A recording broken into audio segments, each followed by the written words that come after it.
సమాచార శాఖలో state accreditation committee సమావేశంపై వివాదం మరింత ముదురుతోంది. రాష్ట్ర అక్రిడిటేషన్ కమిటీ సమావేశం అధికారుల నిర్లక్ష్యంతో తీవ్ర గందరగోళానికి దారితీసింది. జనవరి 13, 2026న జరిగిన ఈ సమావేశంలో వెలుగులోకి వచ్చిన అంశాలు ఇప్పుడు సమాచార శాఖ పరువును బజారున పడేస్తున్నాయి. అసలు కమిటీ సమావేశం జరగకముందే అక్రిడిటేషన్లు అప్రూవ్ ఎలా అయ్యాయి? అధికారుల అవకతవకలపై కమిటీ సభ్యులే డైరెక్టర్ను నిలదీశారా? అర్హత లేని మీడియా సంస్థలను మీడియా రిలేషన్స్ వెబ్ పోర్టల్లో ఎలా పొందుపరుస్తారు అనే ప్రశ్నలు ఇప్పుడు తీవ్ర చర్చకు దారితీస్తున్నాయి.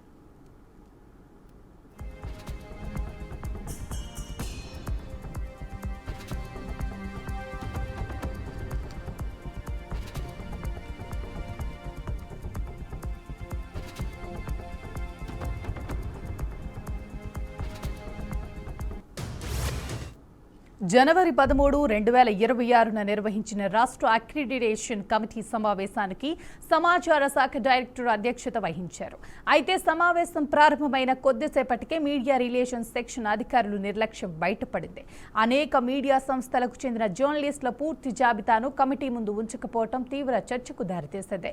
కమిటీకి సమర్పించిన జాబితాలు తప్పులు తడకగా ఉండటంతో సంబంధిత సెక్షన్ సిబ్బంది సమాచార శాఖ డైరెక్టర్తో పాటు కమిటీ సభ్యులను కూడా తప్పుదోవ పట్టించిన ఆరోపణలు వినిపిస్తున్నాయి. కమిటీ సభ్యులు పరిశీలించిన జాబితాలో అనేక అవకతవకలు ఉన్నట్లు గుర్తించారు. అదే సమయంలో అక్రిడిటేషన్ కు అర్హత లేని మీడియా సంస్థల పేర్లు కూడా లిస్టులో చేర్చినట్లు తేలింది.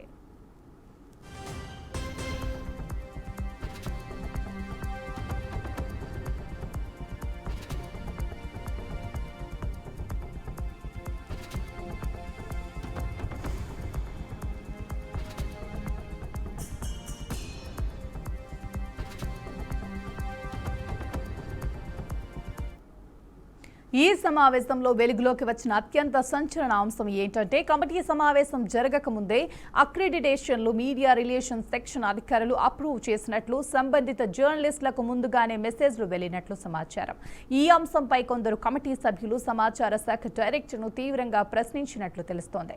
ఇలాంటి వ్యవహారం సమాచార శాఖ చరిత్రలోనే ఎప్పుడూ జరగలేదని, ఇది శాఖకు తీవ్ర అవమానమని వారు ఆగ్రహం వ్యక్తం చేసినట్లు సమాచారం. సభ్యుల ప్రశ్నలకు డైరెక్టర్ స్పష్టమైన సమాధానం ఇవ్వలేకపోయారని, ఆ పనితీరుపై ఆగ్రహం వ్యక్తం చేస్తూ తగు చర్యలు తీసుకుంటానని చెప్పినట్లు తెలిసింది. అయితే వారం రోజులు గడిచినా నిర్లక్ష్యంగా వ్యవహరించిన సిబ్బందిపై ఇప్పటి వరకు కనీస చర్యలు కూడా లేవు. ఈ సమావేశంలో 700 మందికి పైగా అక్రిడిటేషన్లు మంజూరు చేసినట్లు అధికారులు చెబుతున్నారు. అసలు కమిటీ సభ్యులను తప్పుదోవ పట్టించిన సమాచార శాఖ అధికారులు తప్పుల తడకగా ఉన్న లిస్ట్ ఆమోదించారా? అసలు స్టేట్ అక్రిడిటేషన్ కమిటీలో అసలు ఏ నిర్ణయం తీసుకుందో అనేది సమాచార శాఖ అధికారులు గోప్యంగా ఉంచుతూ అంతా సజావుగా జరిగినట్లు ప్రచారం చేసుకుంటున్నారు. ఇప్పటికైనా అక్రిడిటేషన్ మీటింగ్లో నిర్ణయంపై సమాచార శాఖ డైరెక్టర్ మినిట్స్తో సహా ఒక ప్రెస్ నోట్ను విడుదల చేసి అక్రిడిటేషన్లపై జర్నలిస్టుల అపోహలను తొలగించాల్సిన అవసరం అయితే ఉంది.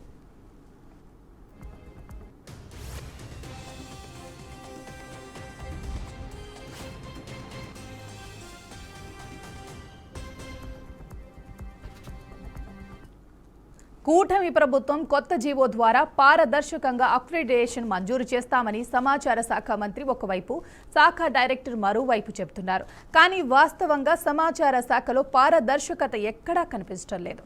అక్రిడిటేషన్ వెబ్ పోర్టల్లో అర్హత లేని మీడియా సంస్థలను సెక్షన్ సిబ్బంది పొందుపరుస్తున్నారు. ప్రభుత్వ జీవో ప్రకారం సంస్థలను ఎంపిక చేస్తున్నారా, లేక ఎవరి వ్యక్తిగత ప్రయోజనాల కోసమో జీవోలను పక్కన పెట్టి అర్హత లేని సంస్థలకు లబ్ధి చేకూరుస్తున్నారా అని అనుమానాలు తలెత్తుతున్నాయి.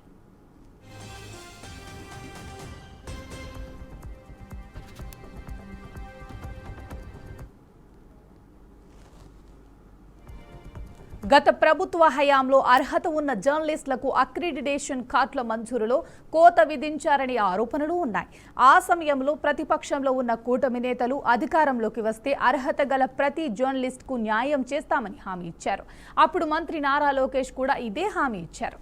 కూటమి ప్రభుత్వం అధికారంలోకి వచ్చిన తరువాత కొత్త మీడియా అక్రిడిటేషన్ జీవో రూపొందించామని ప్రభుత్వమే సమాచార శాఖ అధికారులను ఆదేశించింది. అయితే 2024 డిసెంబర్కే అక్రిడిటేషన్లు గడువు ముగిసినా కొత్త జీవో ఆలస్యంతో పాత అక్రిడిటేషన్లనే ఏడాది పైగా రెన్యూవల్ చేశారు.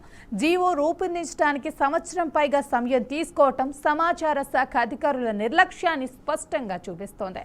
ఇదిలా ఉండగా తాజాగా రూపొందించిన మీడియా అక్రిడిటేషన్ జీవో ద్వారా గత ప్రభుత్వ కాలంలో పోలిస్తే కూటమి ప్రభుత్వ హయాంలోనే అర్హత కలిగిన జర్నలిస్టులకు అక్రిడిటేషన్ కార్డుల మంజూరులో ఇంకా ఎక్కువగా అన్యాయం జరిగే అవకాశాలు ఉన్నాయని జర్నలిస్టులు ఆందోళన వ్యక్తం చేస్తున్నారు. జీవో ఎంఎస్ఎన్ నెంబర్ 84ను రూపొందించడంలో కొందరు వైసీపీ సానుభూతి పరులైన అధికారులు అనేక సాంకేతిక సమస్యలను సృష్టించి జీవో రూపొందించడంతో అర్హత కలిగిన జర్నలిస్టులు అక్రిడిటేషన్ కార్డులు అందకుండా చేయాలనే ఉద్దేశంతోనే రూపొందించినట్లు జర్నలిస్టులు ఆందోళన వ్యక్తం చేస్తున్నారు. అంతేకాకుండా కొన్ని జర్నలిస్ట్ సంఘాలు ఇప్పటికే కోర్టును కూడా ఆశ్రయించిన పరిస్థితి నెలకొంది. ఇదే జీవో నెంబర్ 84 ఆధారంగా అక్రిడిటేషన్లు మంజూరు చేస్తే ఇప్పటికే కోర్టులో దాఖలైన కేసుల కారణంగా సమాచార శాఖ అధికారులు నిరంతరం కోర్టుల చుట్టూ తిరగాల్సిన పరిస్థితి ఏర్పడటమే కాకుండా కూటమి ప్రభుత్వానికి కూడా చెడ్డ పేరు వచ్చే అవకాశం ఉందన్న ఆందోళనలు వ్యక్తమవుతున్నాయి.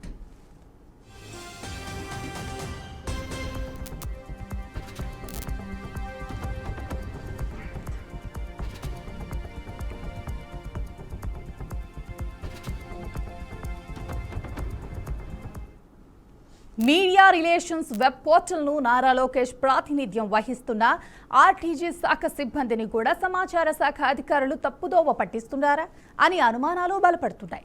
ప్రస్తుతం సమాచార శాఖ కమిషనర్ కార్యాలయంలో మీడియా రిలేషన్స్ సెక్షన్లో పనిచేస్తున్న సిబ్బందికి అక్రిడిటేషన్ జీవోపై కనీస అవగాహన కూడా లేదన్న విమర్శలు వినిపిస్తున్నాయి.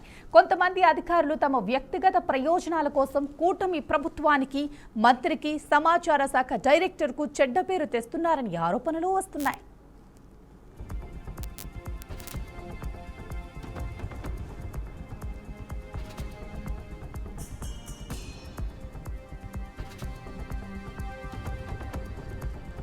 ఈ పరిణామాలతో అక్రిడిటేషన్ ప్రక్రియపై జర్నలిస్టుల వర్గాలలో తీవ్ర అనుమానాలు నెలకొన్నాయి.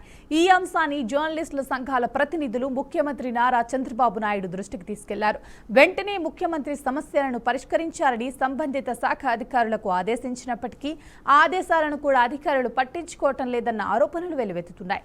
సమాచార శాఖలో కొందరు అధికారులు దీర్ఘకాలంగా అదే స్థానాల్లో పాతుకుపోయి తమకు ముఖ్యమంత్రి ఆదేశాలన్నా ప్రభుత్వ జీవోలన్నా లెక్కదే లేదన్నట్టుగా వ్యవహరిస్తున్నారు ారని గుసగుసలు వినిపిస్తున్నాయి.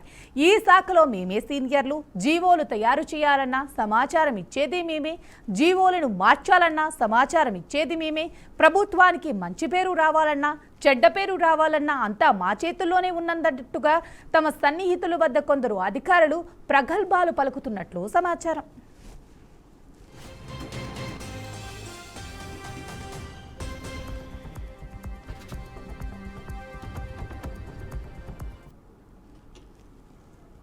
ఇప్పటికైనా ముఖ్యమంత్రి చంద్రబాబు నాయుడు సమాచార శాఖను ప్రక్షాళన చేయకపోతే కూటమి ప్రభుత్వం అనవసరమైన అపకీర్తిని మూటకొట్టుకోవాల్సిన పరిస్థితి తప్పదన్న హెచ్చరికలు వినిపిస్తున్నాయి.